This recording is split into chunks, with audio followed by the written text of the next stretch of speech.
रोपित करते हुए इन पौधारोपित करते हुए संकल्प लेते हैं इस कोरोना काल महामारी हम मिलकर सशक्त बनाएंगे व जारी रखेंगे।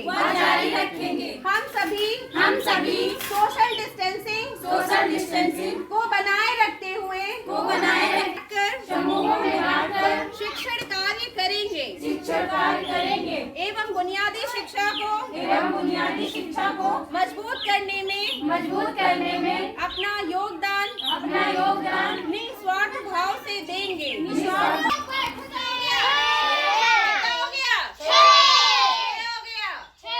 Very good.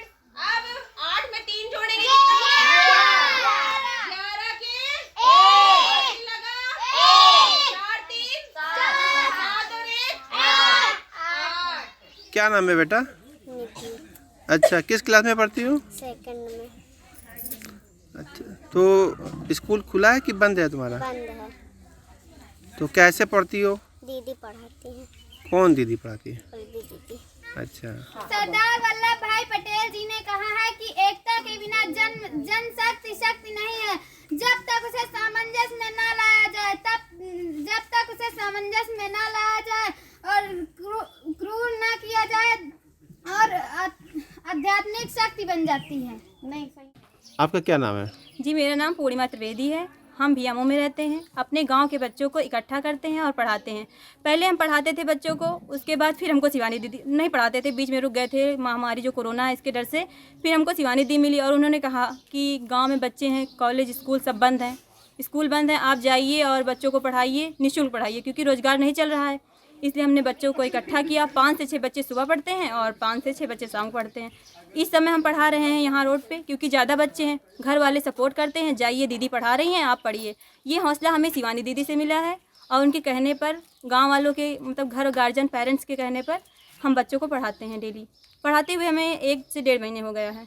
आपके साथ में देखिए, समस्याएं हैं तो हमें समस्याएं नहीं देखनी, हमें समाधान खोजना है। ठीक है, तो समस्या है हमारे पास, हमारा अपना गांव है, तो हमें इसे कैसे हम अच्छा कर सकते हैं कि अगर आप सभी युवा अपने घर पर 2 से 4 बच्चों को, 5 बच्चों को अगर अपना समय देंगे तो एक अच्छे से शिक्षा को मजबूत कर सकते हैं। हम सब लोग एक टीम की तरह मिलकर। और क्या है अपना आप।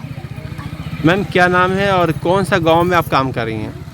मैं शिवानी सिंह प्राथमिक विद्यालय भियामो में इंचार्ज प्रधानाध्यापिका के पद पर कार्यरत हूँ।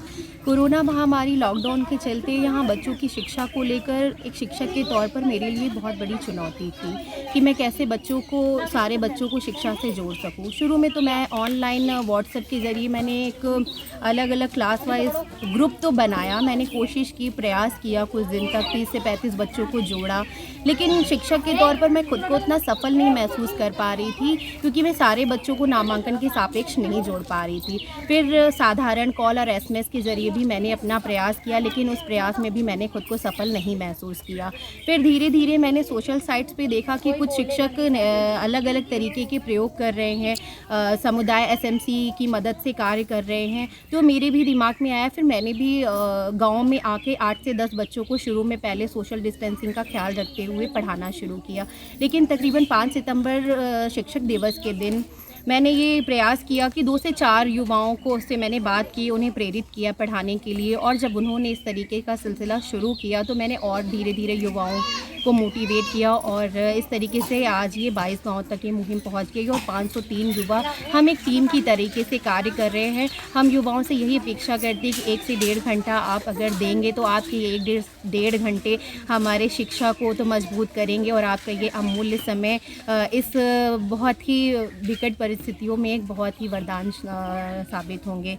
तो इस तरीके की ये मुहिम है। और इसके पहले हम महिलाओं को भी शिक्षित करने का कार्य करते थे। लगभग 172 महिलाओं को, 2 गाँव की महिलाओं को मैंने हस्ताक्षर करना और उन्हें लिखना पढ़ना भी सिखाया।